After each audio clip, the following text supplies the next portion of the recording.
చరిత్ర తలుచుకుంటే బాధ, చేసిన కష్టం టోటల్గా వృధా అయ్యే పరిస్థితి వచ్చింది. అది చూసినప్పుడు అట్లనే మనసు ఏమాత్రం కూడా నిగ్రహం చేసుకోలేని పరిస్థితి వస్తుంది. ఇంత కష్టపడితే ఈ మార్గం చేశారేంటి దుర్మార్గం అంటే జాతి ద్రోహం. ఇది నాకు కాదు, నేను నిమిత్త మాత్రుణ్ణి, ప్రభుత్వం నిమిత్త మాత్రం. ఆ రోజు మాకు ఈ అవకాశం వచ్చింది. వచ్చిన అవకాశాన్ని సద్వినియోగం చేసి తద్వారా మళ్లీ ప్రజలు నిలదొక్కోవాలి, రాష్ట్రం నిలబడాలి అనే ఉద్దేశంతో ముందుకు పోయాం. 10 ఏళ్లు రాజధాని లేదు. బైఫర్కేషన్ యాక్ట్ కూడా 10 years టైం ఇచ్చి కామన్ క్యాపిటల్ హైదరాబాద్ ఉంటుందని చెప్పి ఈరోజు హైదరాబాద్ కూడా క్యాపిటల్ అయిపోయింది. మనకు రాజధాని లేని పరిస్థితి వచ్చింది. ఇన్వెస్టర్స్ ప్రపంచం అంతా నమ్మకాన్ని కోల్పోయారు.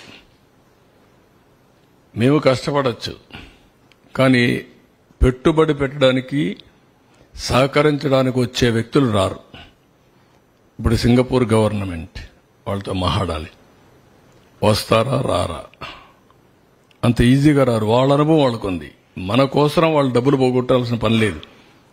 ఇలాంటి రాష్ట్రాలు, ఇలాంటి దేశాలు కొన్ని వందలు ఉన్నాయి వాళ్లకు. ఆ దేశాల్లో చేసుకోగలుగుతారు ఏదైనా హెల్ప్ చేయాలన్నా. మనకే చేయాల్సిన అవసరం లేదు. రెండోది, పెట్టుబడులు పెట్టే వాళ్ళందరికీ ఈ రోజు బాగానే ఉంది, మళ్ళా ఈ భూతం ఇక్కడ ఉంటుంది కదా, ఈ దుర్మార్గుడు ఉంటాడు కదా, ఉన్నప్పుడు రేపు కథ ఏంటి, మేమెందుకు రిస్క్ చేయాలి మీ రాష్ట్రానికి అనే ఆలోచన ఉంటుంది. ఒక బ్రాండ్ ఇమేజ్ మొత్తం సఫర్ అయిపోయింది. ఎవరిని అడిగినా ఇంకా కూడా ఆలోచిస్తాం, చేస్తాం, అన్ని బాగానే ఉన్నాయి, మీ ట్రాక్ రికార్డు బాగుంది, మీ రాష్ట్రంలో మళ్ళా నమ్మకం ఏంటి మాకు, మీరు ఎట్లా అష్యూరెన్స్ ఇవ్వగలుగుతారు అని అడిగే పరిస్థితి వచ్చింది. This is the case study. ఒక వ్యక్తి అధికారాన్ని తీసుకుని భావితరాల భవిష్యత్తు నాశనం చేశాడు. ఒక శాపంగా మారాడు. ఏ పాపం చేశారండి ఈ రాష్ట్రంలో ఉండే ప్రజలు? రాజధాని లేదు అని చెప్పుకొని పాపం ఏం చేశారు వీళ్ళు? ఇక్కడుండే వాళ్ళు ఒకే అవకాశాల కోసం బయట పోతే పర్లేదు, కానీ ఇక్కడ అవకాశాలు లేక బయట పోవాల్సిన కర్మ ఏం పట్టింది? తెలివితేటలు లేవా? ఇక్కడ వనరులు లేవా? ఇక్కడ అవకాశాలు లేవా? ప్రపంచంలో ఉండే ప్రతి ఒక్క వ్యక్తి ఇక్కడికి వచ్చే అవకాశం ఉంది. గోదావరి, కృష్ణ, పుణ్య నదులున్నాయి, బంగారు పండించే భూములున్నాయి, రైతాంగం ఉన్నారు.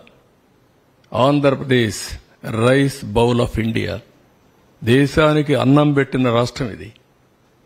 తీర ప్రాంతం భారతదేశంలో నెంబర్ 1 ఇది.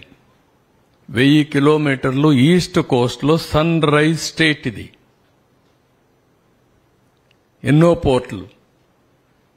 మళ్లీ ఈరోజు ప్రపంచం అంతా పోయి రాణించే యువత ఈ రాష్ట్రంలో ఎలాంటి అవకాశాలు లేకుండా అయింది. ఇది చాలా బాధ. ఇంట్రాస్పెక్ట్ చేసుకోవాలి.